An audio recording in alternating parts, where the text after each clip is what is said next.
that it's for local traffic only per code 13.2-13, which stipulates, as I'm sure all the council members know, that all of the truck traffic should be routed to Cotton or Estrella or Bullard or Litchfield, and that those are the main truck routes through the city. I feel that because the trucks either are ignoring the statute or they're not aware of it, that as a community, I think that we need to enforce that better and improve the quality of all the people that are living on that corridor. So whatever the council would deem appropriate to monitor that situation would be appreciated by the citizenry. Thank you. Thank you, sir. City Manager? Thank you. Yes, I was going to see if Paul, maybe you could speak with our gentleman about the enforcement angle, because as you noted, it is noted for local traffic only, but I appreciate your comments, and we'll have staff member meet with the resident. Did you want to mention something there, Councilmember Stitt? Yeah, and in a follow-up to that, I think, I'm looking at the police chief, there he is. We're having, I think, some local truck route enforcement issues coming up. Obviously, this is the issue down south. We're still having truck traffic up north, down Indian School and up 152nd. So maybe that's something we can also do in addition to your conversation with Deputy City Manager and our, I'm going to call him a traffic guru forever now. But in addition to that, maybe we can have some stepped up enforcement as well. Thank you, Councilmember Stitt. Say with that, again, thank you, sir. Will the city clerk please read consent agenda items 2 through 4 by title only? Number 2, approval of minutes. Number 3, accept the special warranty deed from Compass Data Centers conveying property for Bullard Wash. Number 4, approve the minor land division on Pico Drive and expenditure authority. Thank you. Does anybody on the council wish to remove an item from the consent agenda? I wish to remove item 4, please. Item 4, okay. So with that, can I get a motion from, I guess, what's it, 2 and 3? Because 4 has been removed. Does that sound right? Can I get a motion for 2 and 3? Okay, we got it, first and second. All right, with that, can I get, let's see. We've got a first and second motion, so the vote. All vote for 2 and 3.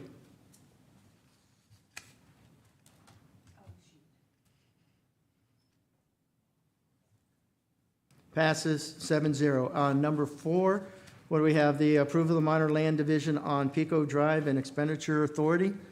Who's going to speak on that?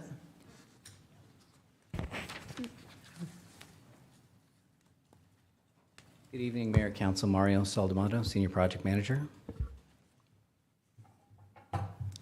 My question is this the area that we tore down the police station? And I wasn't aware, and I must have missed the vote, that we voted to put in a parking lot. I knew we talked about it. I know we also talked about doing a park, but I hate to spend $1,533,000 to plan an asphalt parking lot for Sonny's Gym. Yeah, so this is the land. So this project is on a city-owned parcel, and it was the previous site to the City Hall, First City Hall, and police station. And so the council did discuss this a number of times during work session and regular meetings. It was approved to establish this as a CIP project for the creation of a parking lot on that city-owned property. Parking lot with lights or just asphalt? It's landscaped. It has lights. There's security. It has public art. That was a part of the proposal. Okay, thanks. You good there, Councilmember Campbell? Yeah. All right, then can I get a motion to approve the minor land division on Pico Drive and expenditure authority? I got a first and a second. Vote.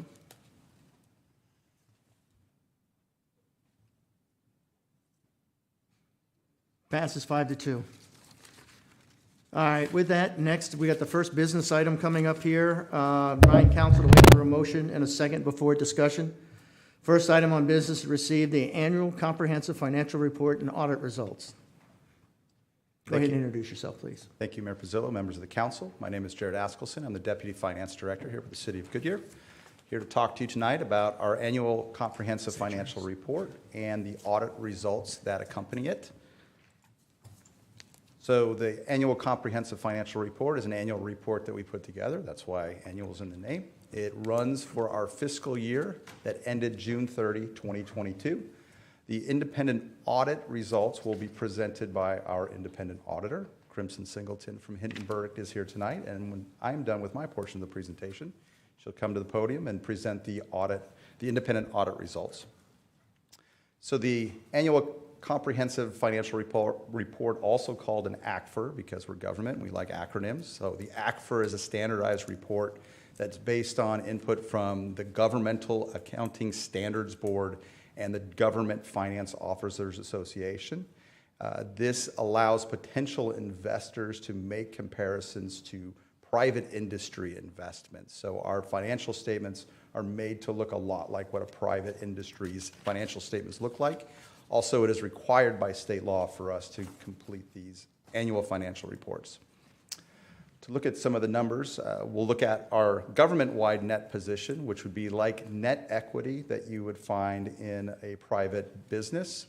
So the net position has increased by double-digit amounts for the last 3 years, now reaching $1.13 billion. So the net position is taking all of our assets that we have and all of the dollars we may have in the bank or the buildings that we have, any other assets that we have, and subtracting out any liabilities we may have, like bonds payable or accounts payable, those types of things. And the net result is that we have a positive net position of $1.13 million, or billion dollars, excuse me.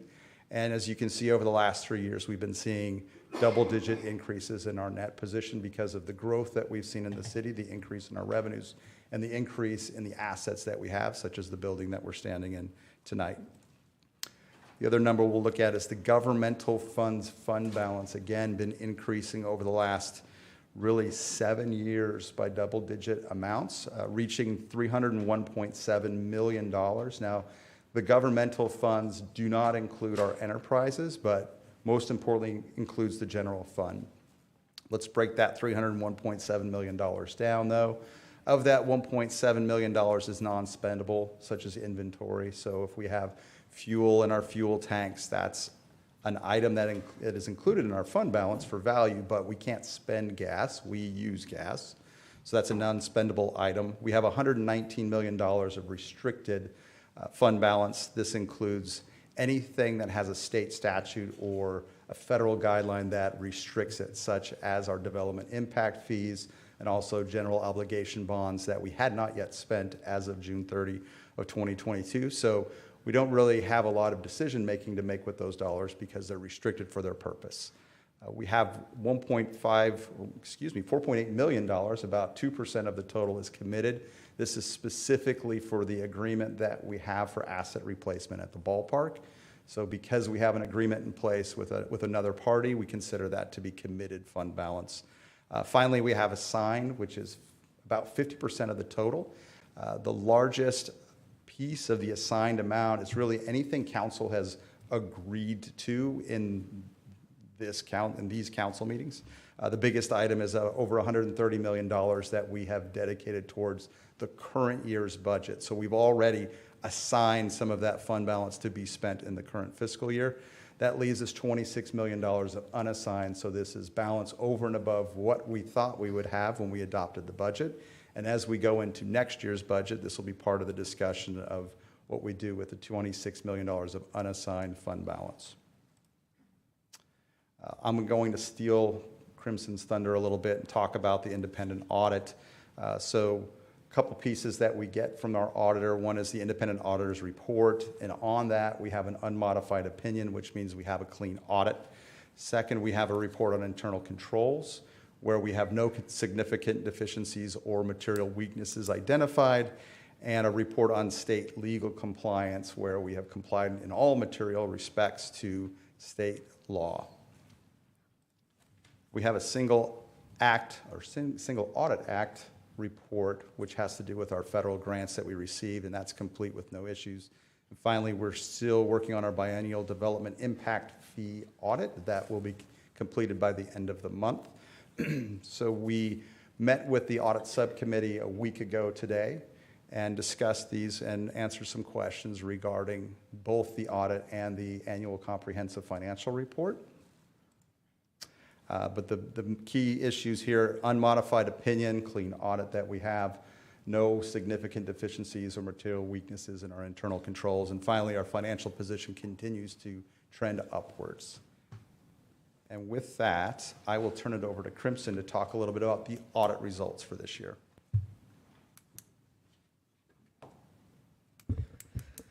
Hello, Council, Mayor. As was mentioned, my name is Crimson Singleton. I am an audit director with Hinton Burdick CPAs and advisors, and we were engaged to perform the audit. And so I'm basically going to reiterate a lot of the same points that Jared spoke on, but as state law now requires, you're supposed to hear from the auditor too, just to make sure, you know, it's what they're saying is really correct, I guess. So, let's see. So first of all, just kind of cover the scope of what our audit entails. So as an auditor of the financial statements, we have a responsibility to express an opinion on the financial statements based on our audit. And those standards require that we plan and perform the audit to obtain reasonable assurance about whether the financial statements are free from material misstatement. And our audit is conducted in accordance with auditing standards generally accepted in the United States of America, as well as standards in the government auditing standards, which are issued by the Comptroller General of the United States. So kind of the scope of what goes into the financial audit. We take a look at the internal controls. We don't test controls, but we do get an understanding of the internal controls and their operating effectiveness. For the financial statements, we test various balances, transactions. We do this by obtaining confirmations from outside third parties, review supporting documentation, and also looking at various analytical procedures. And then once we perform our procedures, we communicate what our findings are. There's a letter that you should have all received. That's just a letter that kind of goes over some of our audit results and things that went into the audit. So that's the communication to management and those charged with governance letters.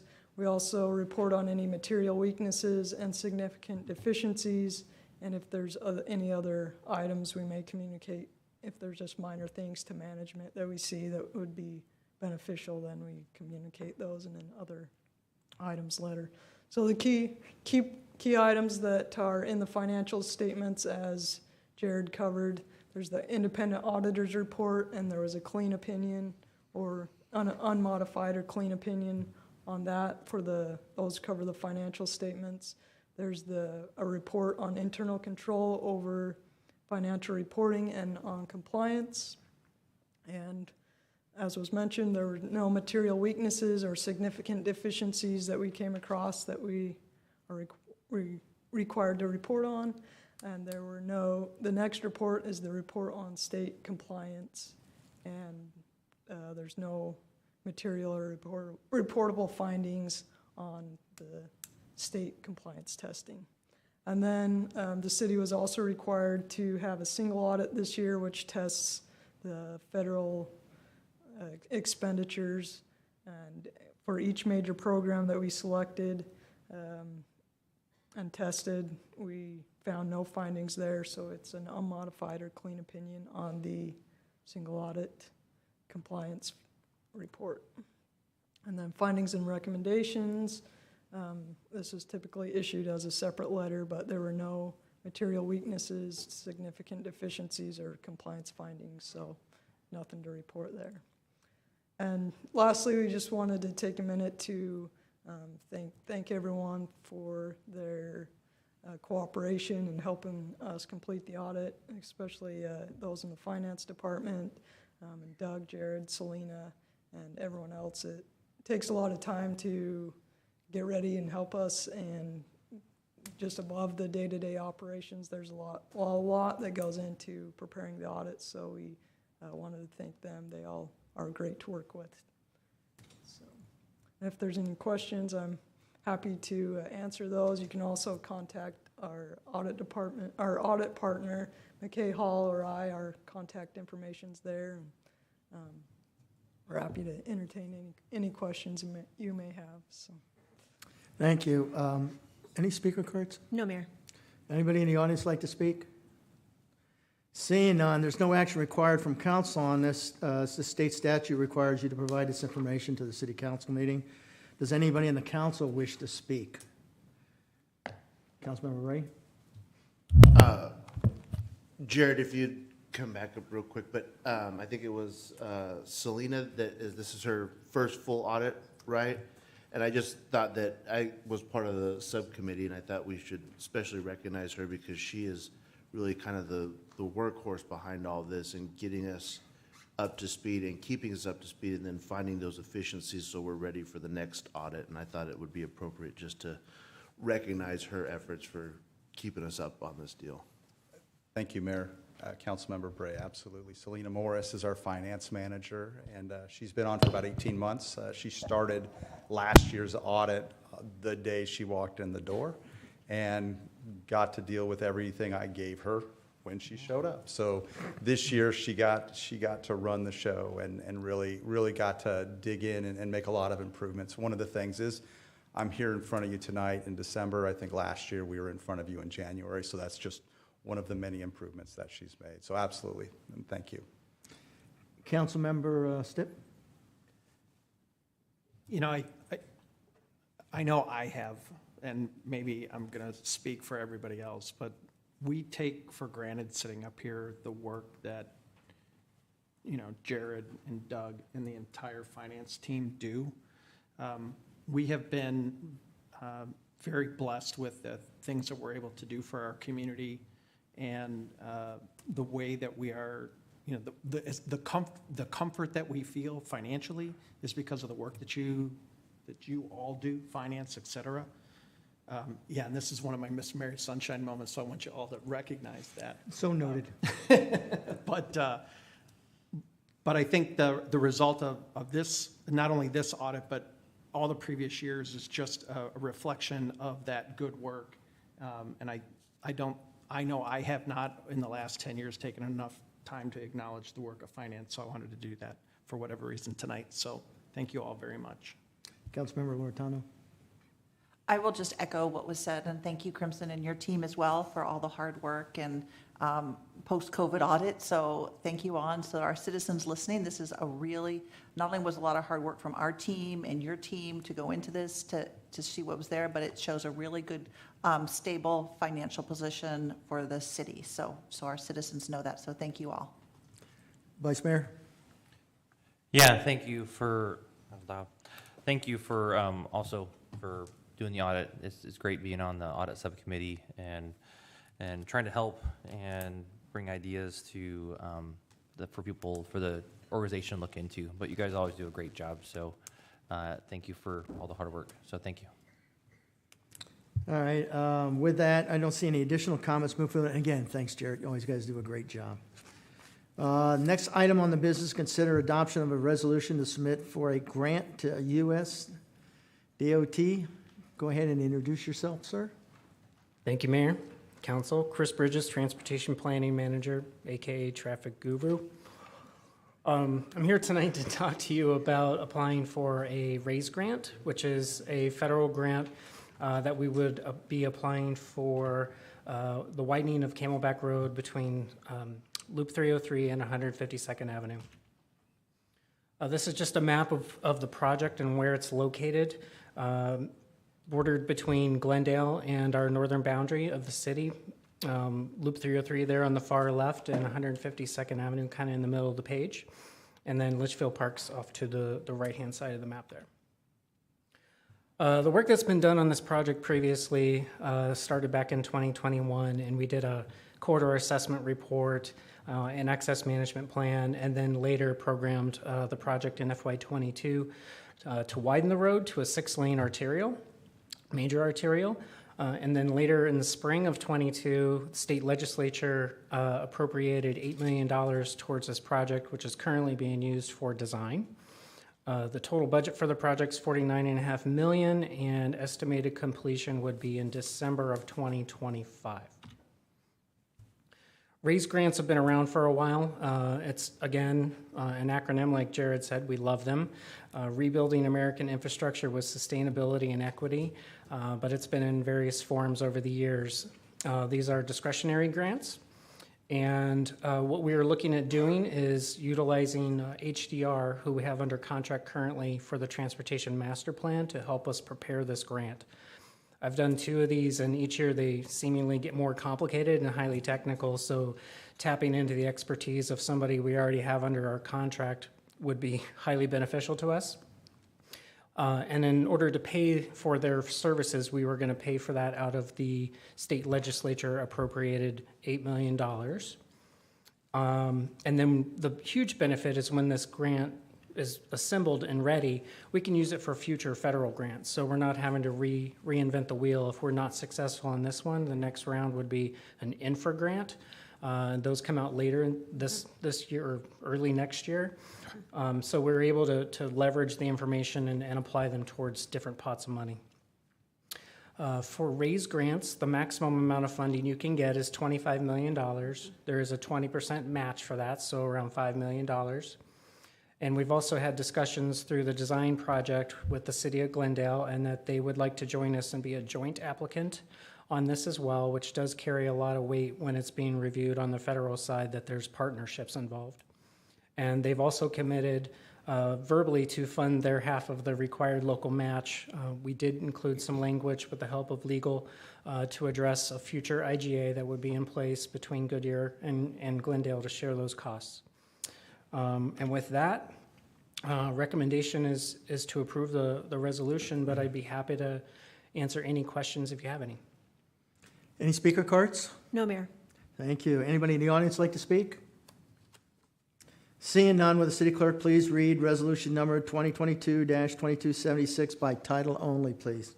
Adopt resolution number 2022-2276, authorizing the submission of an application for fiscal year 2022 to 2023, Rebuilding American Infrastructure with Sustainability and Equity RAISE discretionary grant program funds to the United States Department of Transportation, U.S. DOT, authorizing the city manager to execute all documents relating to said application, and authorizing the city manager to execute a grant agreement, and authorizing the city manager to approve required budget amendments. Thank you. Will the city council please enter a motion and a second to adopt the resolution 2022-2226? Seeing a motion and a second, let's open for council discussion.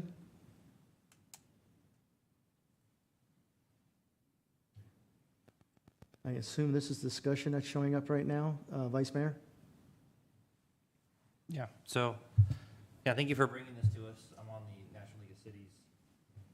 National League of Cities Infrastructure Group, so I'm glad that you're pursuing as much grant money as possible, and I'm glad that Glendale is participating as well for the regional approach of this since half of this street is also theirs, and also with the combination of our state money that we received as well. So looking forward to this project to be completed so we can continue widening the rest of all the many, many roads that we have in the rest of the city, especially south of the freeway. So thank you. Councilmember Campbell? I just have a question. Are we doing this grant through our grant writer? So HDR does have grant writers on staff, and they'll be doing most of the work, but I've also been talking with Christina from our end and coordinating on the grants and making sure we're doing everything that we should be doing on our end, so. Okay, yeah, that's really important. That's why we have a grant writer here. Correct. And I do understand how difficult it is to do the federal grants, because like Brandon, I've been on infrastructure committee for 12 years now, and it's very difficult. But I have been told that once you submit your application, if you aren't successful, they will put it through to other grants that are available if it's written the correct way. So if you need some additional help, NCL has staff that they're more than happy to help us with. They've offered to it. We just need to get a hold of them and let them know what we're doing, and then they'll tell us the best way to proceed as well. Okay, perfect, thank you. You're welcome. Councilmember Bray. Yeah, right. The only thing I would caution on the federal funds, and I think, we got to get Camelback done and figured out, is that if we start to go down this path and they're going to want environmental studies and additional above and beyond what we've already done, in my opinion, at some point in time, all that additional stuff to study some ground squirrel that has already moved on, we're wasting a lot of time. I'd much rather have this council just say, we're going to spend the extra however much money it is to get the project done than wasting time looking at dirt that's been disturbed 3,000 times. So that's my caution to that. On a side note, Camelback is an absolute mess. And I think the city should consider talking with the water district up there, not the district, but the, Adams Water Company, because it seems like about once a week now we have water spilling over Camelback because of that situation. So we're only causing more problems to the road, not fixing any problems. So that's all. Thank you. Is there any other further discussion? Seeing none, can we open the voting?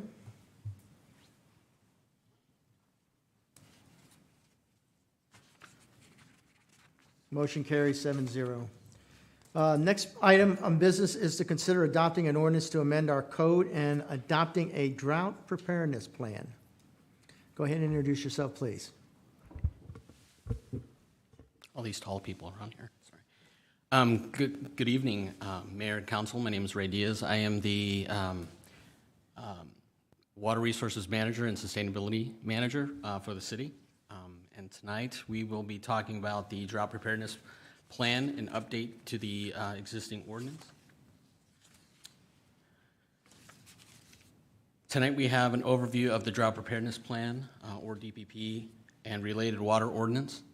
Our ask tonight is that council adopt the proposed drought preparedness plan along with the updates to the existing water ordinance. Tonight's presentation will walk through a brief background of the DPP, its definition and purpose as defined by the Arizona Department of Water Resources, or ADWR. We'll walk through how the DPP gets implemented and discuss some of the key components with the plan. There are 4 stages to the plan along with specific triggers. We'll discuss what those triggers are in more detail in the presentation. And finally, we'll review the changes within our existing water ordinance that are needed to ensure the DPP can be implemented if there ever should be, if that should ever arise. What is the DPP and why is it needed? The Arizona Department of Water Resources requires all water providers to have a curtailment plan in place. We do have an existing plan, but it has not been updated since 2012. A lot has changed in Goodyear since 2012, including where and how we get water for our customers. The existing plan does discuss where our water is. It was mostly groundwater at the time that it was implemented. Currently, we have different water sources, and so the new plan does encompass that within its update. The DPP, the plan itself, is a document that identifies specific strategies that the city can implement to reduce water demand in the event of water shortages due to operational emergencies or significant shortages caused by drought. The plan aims to address acute problems and not prolonged or chronic water issues. The Arizona Department of Water Resources provides a guiding document listing the expectations and requirements for the DPP. Listed here in this slide is the department's definition of the DPP. We've reached out to ADWR for clarification and guidance throughout the process. Regarding the changes we have proposed within the DPP, and all the changes do meet Arizona Department of Water Resources requirements.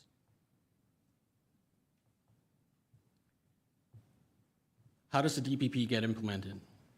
The DPP has 4 stages, each stage having a specific trigger. Stages are implemented when demand or regional conditions reach specific trigger levels. If a specific trigger is reached, the Water Emergency Response Team will be activated. The team comprises of a Public Works Director and key members of the Public Works staff. The team can also include other directors or representatives from other key departments depending on the emergency. The Water Resources Response Team will assess the situation and provide recommendations to the city manager. The city manager has the authority to implement or cancel all stages found within the DPP. As we worked on the update to the plan, one key component we wanted with the DPP was to have flexibility when dealing with any situation.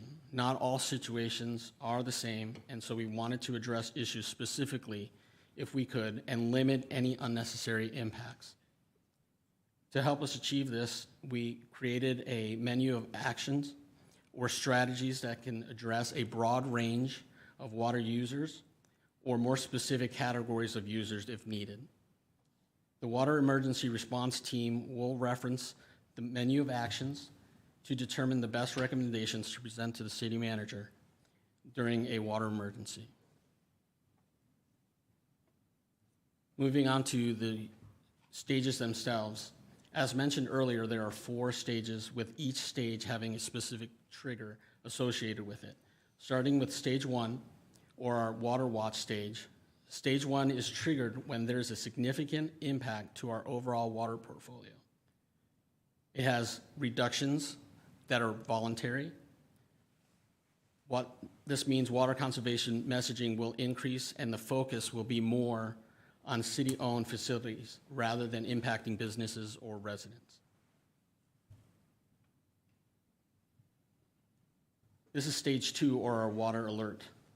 Stage 2 is triggered when demand meets 85% of our total water capacity. Reductions in stage 2 can include any combination of voluntary or mandatory reductions depending on the emergency. Again, we wanted the plan to be as flexible as possible to address the specific water emergency. The focus of reductions will be on city-owned facilities, but could include other water users as well. This is stage 3, or our water warning stage. Stage 3 is triggered when demand meets 90% of our total water capacity. Reductions in stage 3 are all mandatory, with no reductions being voluntary. Reductions in stage 3 will impact all users. Our final stage, stage 4, or water emergency. Stage 4 is triggered when demand meets 95% of demand or more of our total water capacity. Reductions in stage 4 are all mandatory reductions and the most severest that we can impose. All users will be impacted in stage 4. Putting the DPP aside for a moment, let us turn to the existing water ordinance, which needs amending to allow for some of the changes that we have just discussed within the DPP. Changes to the ordinance are listed here. The ordinance needs to refer to the new plan as a Drought Preparedness Plan, or DPP, not what it's currently called, which is the Water Curtailment Plan. The updated ordinance specifies adoption of the plan will be by mayor and council, and specifies that the city manager may amend the plan once adopted, and that the mayor and council will be notified by when any amendments happen in writing by the city manager.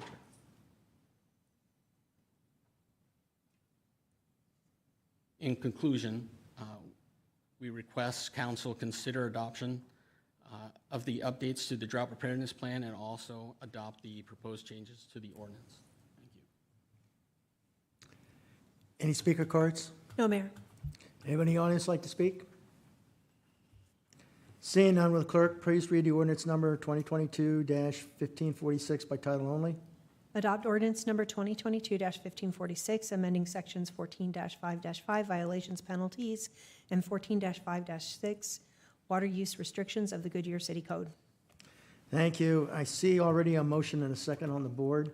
So with that, would you go ahead and open up the discussion piece? And the first one up is Councilmember Stipp. Since this is so painfully aware in our memories, I want a clarification on the meaning of percent of capacity. I understand what the word flow means, but That's a waitress. yeah, it's a waitress at Mel's Diner. Right. But we activate these various components when we get to, as you kept interchanging the amount of water that we're using and then percent of capacity, so I think that's where I lost track. So explain what the actual trigger is, and then maybe I'll have another question, Sure. if you don't mind, Ray. Thanks. Thank you, Mayor, Councilmember Stipp. Capacity is our ability to meet our demand. So it includes all our pumping, water that we can pump, any water that's going to our surface water treatment plant, anything that we have in storage. So all of that included, if demand is 80%, 90%, 95% of all of that encompassed, then that would trigger each one of those stages. Okay, so hypothetically, if our cap allocation and all of that equals 3 million gallons a day, and our actual pumping requirement is really only 1 million a day, but we're getting 2 million extra per day because we're storing it, we're doing all the rest of this. We're never theoretically going to reach any of those milestones, is that, until that 1 million becomes 2 million, becomes 2.5. Well, if there's a catastrophic event, I and mean, really, yeah, short of a well rupturing and spilling open. and that's primarily the reason for the DPP is on the operational side, is to meet emergencies. So if a few wells go down and we cannot, within 24 hours, meet our current demand, then at that point, we would look at and say, okay, we are in whatever one of Sure. those stages we would have. So I understand that in an emergency situation. I guess what the confusion for me anyway is, if we're calling this a drought preparedness plan, that's not a drought issue, that's an emergency response plan. Yes. So in response to the drought that is currently in place and projected to worsen over time, none of this conservation or none of this other stuff is ever going to kick in until literally the wells run dry, barring an emergency. So the plan itself, it's a little misleading as far as the title that it has. And unfortunately, that is something that the state is requiring it to be called that.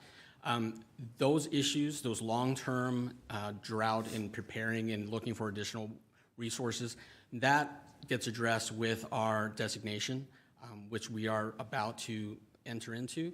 And so at that point, that's when we start looking at long-term water resources and where we are going to acquire that and how we're going to secure additional water resources moving forward. Okay, I think I got hung up on the words drought preparedness plan, and it's really not, but okay, thanks for the clarity. Councilmember Bray? Yes, on the first portion, stage one, and you've heard my comments about the stages. But if we're truly looking at drought preparedness, it doesn't make a lot of sense to me that it's just the city that's going to react at stage one. And ultimately, our goal is to protect our customers and really the citizens, right?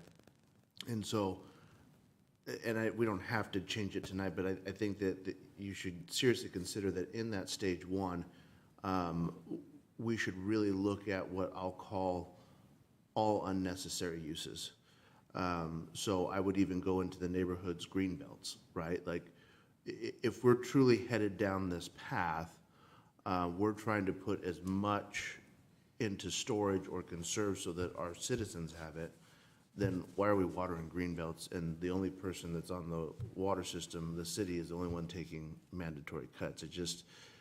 I think we could do a little more there to truly be prepared and give us that breathing room so that we're not at stage 3 and just hitting the panic button and expecting that the citizens have watched us through stage 1 and stage 2, and then all of a sudden they can't water their car or they can't shower or whatever it is. They are going to panic and this place is going to be burned to the ground. So I think we need to maybe bring that up a little bit starting in stage 1. Thank you. Yes, Mayor, Councilmember Ray. So the nice thing about the plan itself is that there's a menu of actions that we can choose from, and they can certainly include different sectors within that, and it could address residential, commercial, all sectors. So it could be included even in stage 1. It's just when we looked at it, we wanted to show our citizens that we are leading the way, but we can certainly include, overall all users in that in stage 1. Okay. Okay. All right, Councilmember Loretano? You're on. You're good. Okay, so I think where we get the problem when we had the work session on this is, I think Councilmember Stipp nailed it right on the head, the drought preparedness plan. And I think our citizens need to know that we're looking at basically a companion plan. Is that a fair statement? Yes. That will take in a lot of the conservation and a lot of saving water for our citizens, so we don't ever have to get to the drought preparedness plan. Is that a kind of a fair way to put it? So the drought preparedness plan can be a tool that is, conservation could be a tool to help us not to get to these stages. So the conservation measures and programs that we offer could certainly be implemented at any time, right? We can ratchet additional programs up, and then those efforts will certainly help in delaying if the plan needs to be implemented for some reason. Let's say there's a shortage or there's something that happens, then yes, then it could be used for that. So this is a state document that we have to have per the state. We're going to go out for our 100-year water supply. And then, as we talked about, having a full water committee or council to assist our council with water issues and conservation. That's even going to be like another, kind of like a 3-legged stool. Yes. So those conservation issues are really going to be centered on that other leg of the stool that we could really get out and tell people, you don't do this, and switch out your grass, here's some state grants, and those things that we really can cut the water. I do have one question, because we only serve part of our city, not the entire city. Do the private utilities have to do a drought preparedness plan as well? Yes. Okay, and is it in concert with ours? Is it the same as ours, or because we're gonna have half the city one area and half of the city somewhere else? We'll have to look into that. We don't, although we try to partner as much as we can with Liberty and EPCOR and other water providers, we cannot dictate what they should or should not do, because everybody has a different portfolio and how they would address emergencies. But we can certainly look and meet with them and see if we can align some of our efforts together. And is the 100-year, just so it says 100-year designation, that's for the whole city though, right? No. Or that's just for us again? Just for south of the freeway. So that would be south of the freeway, so EPCOR and Liberty are gonna have to do their own 100-year redesignation. Well, they don't have to, because they get certificates. So Certificates of assured water supply, which is, it's dealt with differently. But when we do our conservation plan and our whole water council, those are issues, like we had our water committee before, that we can, the whole city, we can strive everyone to do these measures, like Yes. Councilmember Bray was saying, so we can really get those measures going for the whole city. Yes, yeah. So our conservation team works very closely with the Liberty Conservation Team, and we try to work as closely with them on sharing resources and just including them in a lot of our programs. Well, thank you for all your hard work, and I just think it's really important that people know, like what Councilmember Bray was saying about the conservation issue, although it's not necessarily, this isn't a conservation plan, that we do have that, and that we're going to keep focusing on that too as well. So thank you. Councilmember Kano? Well, when this topic came up at work session, I had a lot of questions that I went through. And so at this point, what I just want to convey is that we have a flexible framework now to face the future, whatever it brings, and so that we can respond appropriately to whatever circumstances come up. And we're really entrusting our city manager to access our experts and to make wise decisions, because we are a growing city and we want to maintain. We don't want to shut down and say we're not open for business when in fact we are. But I think the city has been very strong with the conservation messaging. You have a great team that does that. I always think that can be stepped up, but I think that they've been very innovative and in different ways of getting their message out. So, we're in compliance and we're with what the state requires, and so just want to say thank you to everybody who's worked on this project. See nothing else at this time. The only thing I want to mention is it seems that our biggest challenge is going to be in California, because we're fortunate we have groundwater and we have CAP water. And if I guess the lakes keep dropping and California does not participate on their drought piece, then that's going to affect us, because apparently, I think at some point, if it's my own 2 cents worth, is that the federal government's going to have to step in and try to get California to come to the table, be a little more reasonable on those water uses. So with that, I know we're doing a good job. What's that, 81 gallons per capita? 85. That we're doing right now, and we're the lowest in the area? So we do a good job on that, and we'll continue to do a good job to make sure that we don't hit those pieces. So with that, can we open up the voting?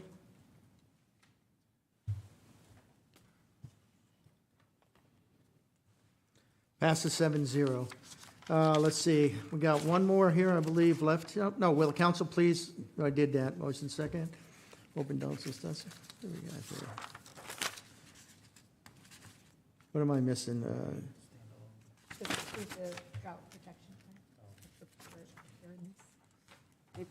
Okay, go to the next page. What we got? Council will please enter a motion. Okay, excuse me. Council, please enter a motion and a second for the adoption of the City of Goodyear's Drought Preparedness Plan 2022. Do I get a motion and a second? Well, we need to clear our screen. Got a motion and a second. So with that being said, open for council discussion. Seeing none, no further discussion, open the voting. There we go. 7-0, thank you. Thank you for the presentation. All right, last item is to consider approving an IGA between the city and the Arizona Water Banking Authority. You're back again, right? Good Go evening. ahead. You're up. Yes, if staff is requesting that council approve or adopt the IGA, intergovernmental agreement between the city and the Arizona Water Banking Authority. This is to help us if there's ever a shortage on the Colorado River, to be able to work with the Arizona Banking Authority to get additional water credits from the Banking Authority so that we can be what's called firmed or made whole. So if there's shortage within our CAP water, then the Banking Authority would provide whatever we're shorted and give us credits so that we could either get wet water or we can get credits so that we can continue meeting the demands for our citizens. Thank you. Any speaker cards? No, Mayor. Anybody in the audience like to speak? Council, please enter a motion and a second to approve the authority of the city manager to execute the IGA between Arizona Water Banking Authority and the city of Goodyear. I have a motion and a second. All right, discussion? Councilmember Ray? This is an awesome tool, and it really allows us to grow here in Goodyear, and it's kind of the only way we can grow because of the limitations on physically getting water here. The only reason I bring this up is for council's knowledge is that it's good, we're gonna walk away, we did a good thing, whatever. The Water Banking Authority is under constant fire on the state level, and everybody needs to be aware of that because, you know, any little change there, and they always try to make something there, could be catastrophic for Goodyear and for others that are part of that Water Banking Authority. And so I just wanted to raise that issue because it is a constant discussion about them either wanting to do away with it or make significant changes that will hurt us significantly. Well, I appreciate that feedback. Anybody else? See no further discussion, can you open the voting?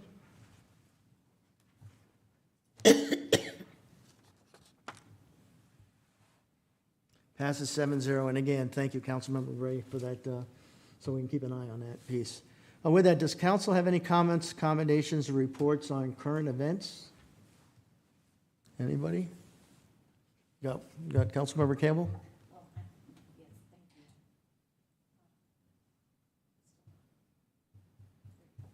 Okay, I just wanted to let the council know that Saturday was a successful Shop with a Cop with our children in our police department, and also in the afternoon, the Pebble Creek Pickleball Club did a toy drive for our Fill a Need, and they also had a raffle and raised a substantial sum of money for us so that we can provide all for all 43 of the families that we've adopted for Fill a Need. And then I was also told that the little committee of 3 people have now gotten all 43 turkeys donated, so we did not have to buy them as well. So we thank the Pebble Creek community for their stepping up and helping us provide for our residents. That is nice. Anything else? One thing I want to mention was there with Wally and Laura and Sherry, Shop at a Cop, and the kids were just ecstatic when they saw Santa circling in that helicopter, you know, several times before Santa landed. I mean, that was awesome. And our event Friday, unfortunately, got rained out Saturday and Sunday, but our event Friday, turning the lights on and with all the kids with Santa, and as Julie will give us an update on the count, but I mean, what I was looking out there in the audience, I mean, there was a lot of people that seemed to enjoy, and I got a lot of feedback while I was wandering around there that they really appreciate what we're doing down there at that, you know, at the center there at Civic Square. A lot of kudos, how much they appreciate what we're doing in the events we're bringing. So for Parks and Rec, you know, and whoever's involved in that, and again, I always love thanking staff when we get into those pieces because staff is what makes it happen. So again, tell the staff to go back there. I mean, got a lot of great comments on that. And they did a fantastic job of lightening that up. So with that, do you have something for us there, Julie? Yes, thank you, Mayor and Council. So as Mayor just mentioned, the first night of Holidays on the Square kicked off last Friday, and we estimate we had about 2,500 guests who participated. Of course, Mayor counted down the tree lighting, but we also had attendees who created over 600 letters to Santa, enjoyed making ornaments with Phoenix Center for the Arts, posted photos from the Catitude murals, and were able to tell Santa in person what they wanted for Christmas. The second night was unfortunately canceled due to the weather, but we do still have 2 remaining weekends, and the rink, ice skating rink, did resume its normal hours, and I did put my skates on Thursday. It feels a little different than real ice, but it was still a lot of fun. So we encourage everyone to continue to visit the square over the next 2 weekends and enjoy the celebration. I'll have an official update on the Shop with the Cop in the Friday memo. Thank you. Thank you. And just one quick thing. I got to read to the kids in 2nd grade at Mabel Pageant. Maybe I talked to the city manager about maybe putting in the state of the city. But we had, I don't know, about 15 of the kids written letters saying why they thought Goodyear was such a great place. So, I mean, well-written, the kids, the second graders, and, I mean, it was really nice to see that part of the letters that they gave us that they had written, so.